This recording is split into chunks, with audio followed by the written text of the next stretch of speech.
Hello, this is Taylor Thomas Smythe, and I'm going to give you a little walkthrough of how to create a deck or cards in the Game Crafter website.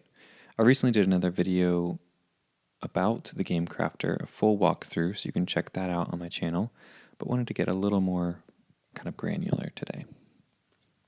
To start with, you're going to need an account, log in, and go to Games, and click Add Game. You can type in a name for it. I'm just going to do something really generic. Create game, and this will set up basically a blank starting point for your game. But you'll need some components for it, like cards and a deck.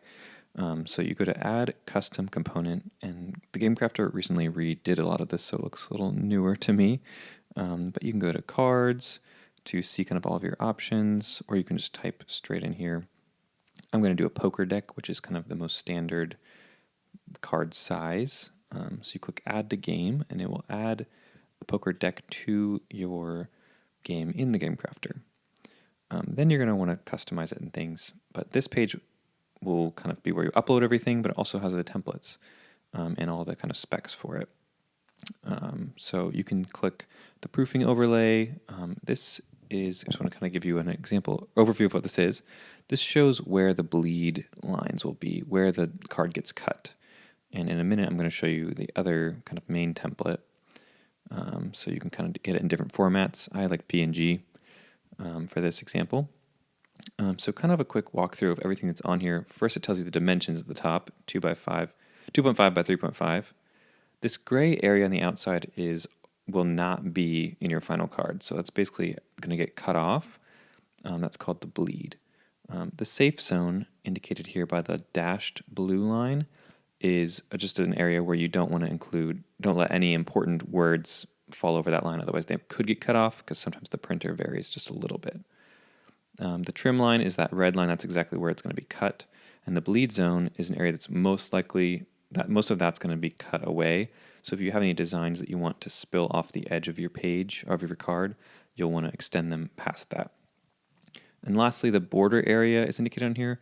This is just a little helpful thing Game Crafter does to show if you want to put a border on your card, to show kind of how wide you should leave it to make sure that it shows up okay and doesn't look off center or anything on your final card. So save both of these files because we're going to use them in a minute here. And I'm going to show you how to set up cards in a deck in InDesign, which is my favorite platform for doing this sort of thing. If you scroll down on the deck page, though, we can see the dimensions of the finished card.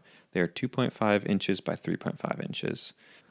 Thankfully, the Game Crafter provides us the pixel dimensions of the final size we're going to upload, which includes bleed, so we're going to be using this when we go into InDesign in a second.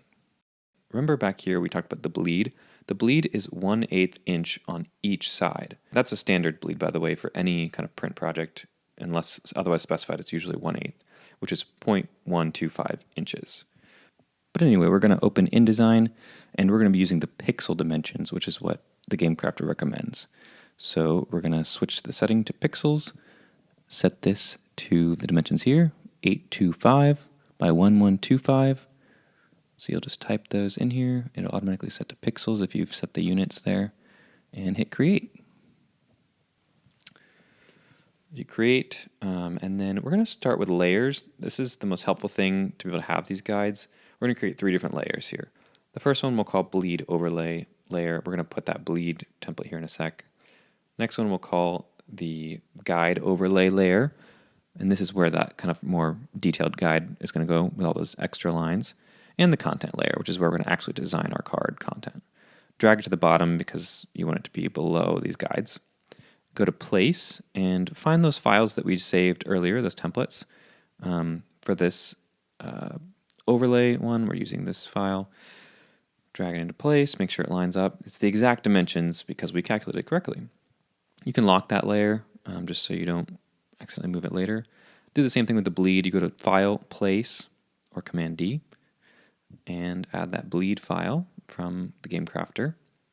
Again, line it up right with the edges, that whole file there. And this is going to be really helpful when we're designing our card.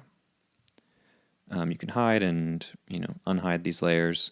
And then when you're going to actually design your card, we'll go to the content layer on the bottom, hide these ones so we can actually see what we're doing.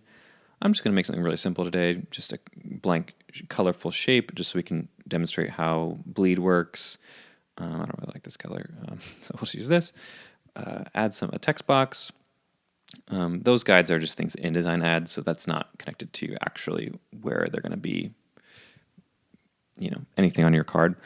Type some generic text. I'm just going to make this white and fill in some placeholder text just to fill this. This is something you can do in InDesign. Just add all that Latin, lorem ipsum kind of stuff.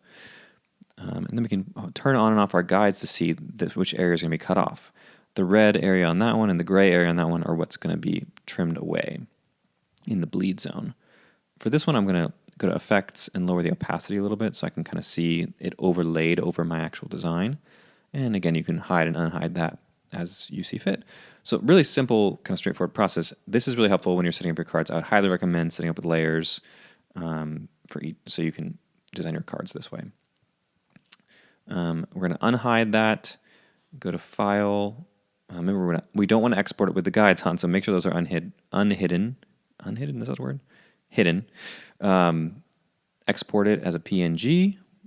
You go to File, Export, or Command E. Navigate to where you want to save it. Give it a name. I'm just naming it after something else in my thing. This doesn't matter. You can name it whatever you want. Right now we only have one card, so we'll click All, but you can normally specify a range there.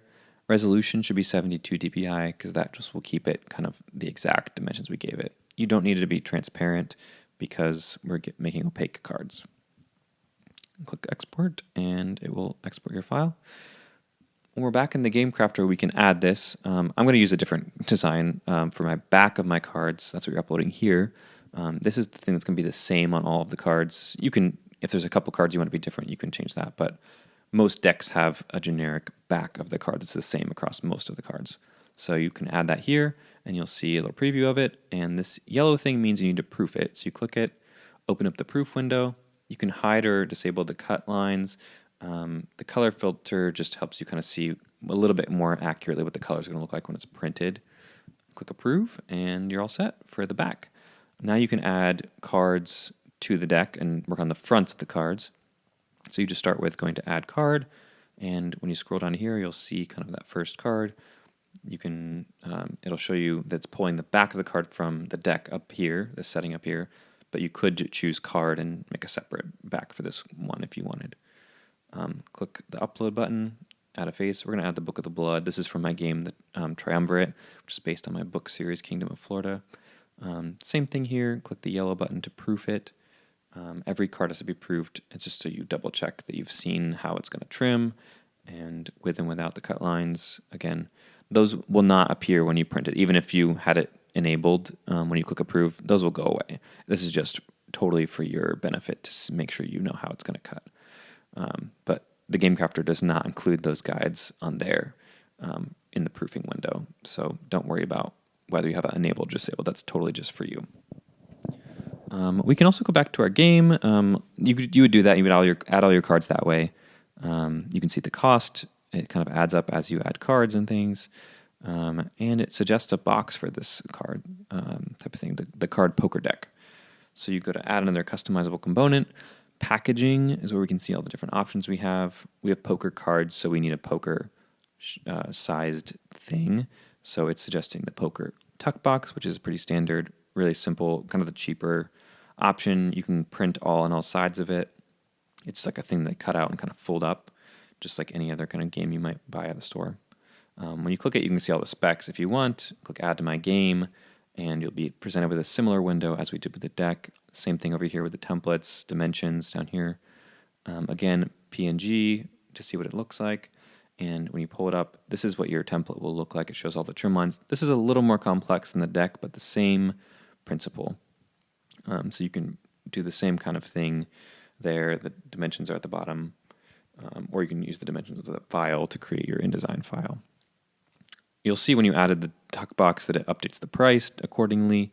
I love that about this. It's so easy to use in the Game Crafter. It calculates all the prices for you. You can sell your game on here. You can click Publish when everything's ready.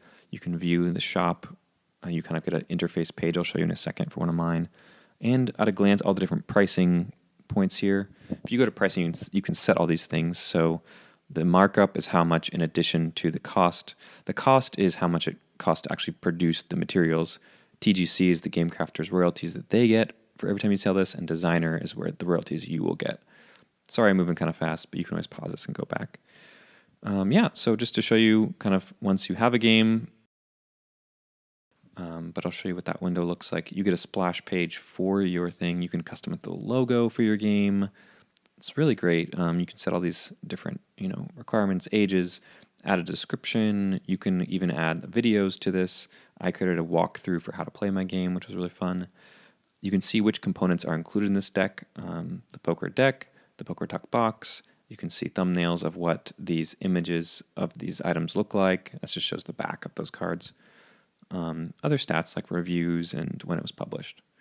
You can also add pictures so people can see what it's like to play your game, and reviews. So that concludes the tutorial for today. You can add it to your cart. You can buy this game, view cart, similar to any other e-commerce site. So it's really easy to use. All right, let me know if you have any questions or other videos you want me to do in the comments. Thanks so much. Have a great day, everyone.